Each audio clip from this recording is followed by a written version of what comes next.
Kalau zaman dulu kan suku anak dalam kan lagi berpindah-pindah, dia istilahnya tuh nyari jernang lah, seperti jernang, damar atau berbagai macam apa namanya yang menghasilkan di hutan, nah, karena hutan masih luas gitu kan.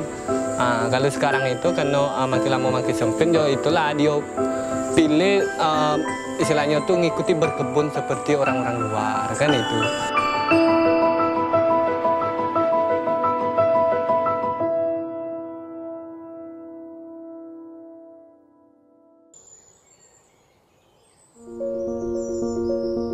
Awalnya kan sebenarnya kami membuka lahan secara terbuka kan itu.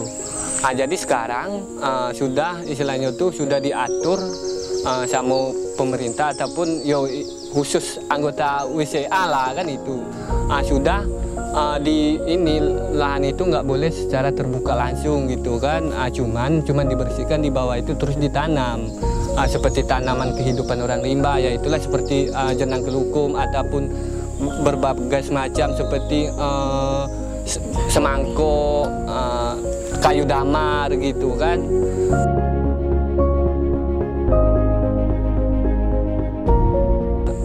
Di pembibitan ini kami ada 2 petak kolam yang berkaitan dengan pembibitan ini, ya itu wajib kami kerjakan, apa kekurangannya kan. Itu selalu kami perhatikan kan. Itulah kerjaan kami hari-hari di pembibitan ini dengan di kolam. Kalau yang sudah kami tanam di pembibitan kami ini itu sudah ada bibit semangkuk, terus bibit kayu damar, terus jernang, terus jengkol ataupun kabau, itu yang sudah ada di pembibitan kami ini.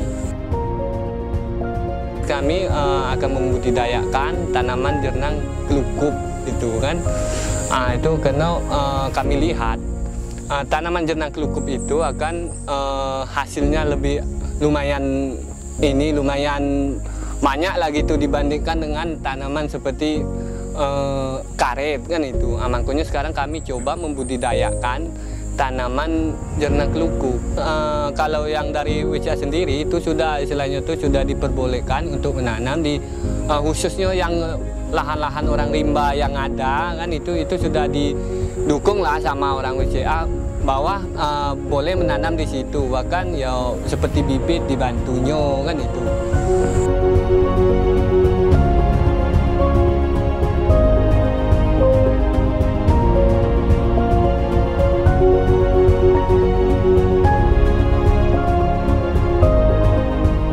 Cuman harapan ke depan untuk khususnya orang rimba di sini, perusahaan akan membaiki lagi yang untuk bantuan ke orang rimba. Ya contohnya lah seperti kolam sudah ada kan itu, terus pembibitan sudah didirikan. Cuman masih beberapa lagi yang harus diperbaiki gitu kan. Itulah harapan besar kami orang rimba di sini kan itu.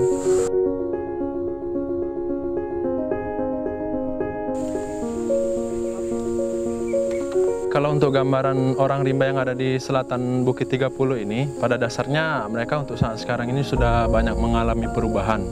Hal tersebut disebabkan karena memang sudah banyak dari mereka ini kan juga dalam kehidupan sehari-hari itu bersosialisasi dan interaksi dengan masyarakat dari dunia luar atau masyarakat luar, seperti orang-orang desa ataupun orang-orang pendatang, yaitu seperti para petani yang juga menggarap lahan di wilayah WCA ini.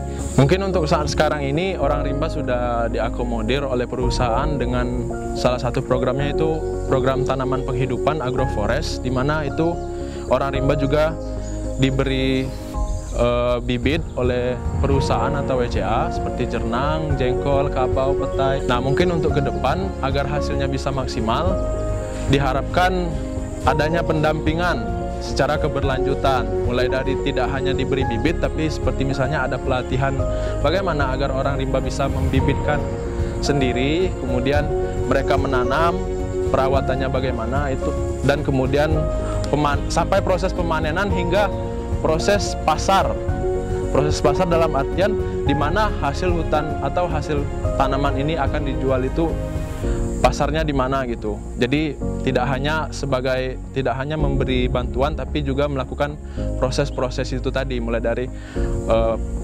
penanaman, perawatan, pemanenan hingga penjualan atau pendistribusian ke pasar gitu.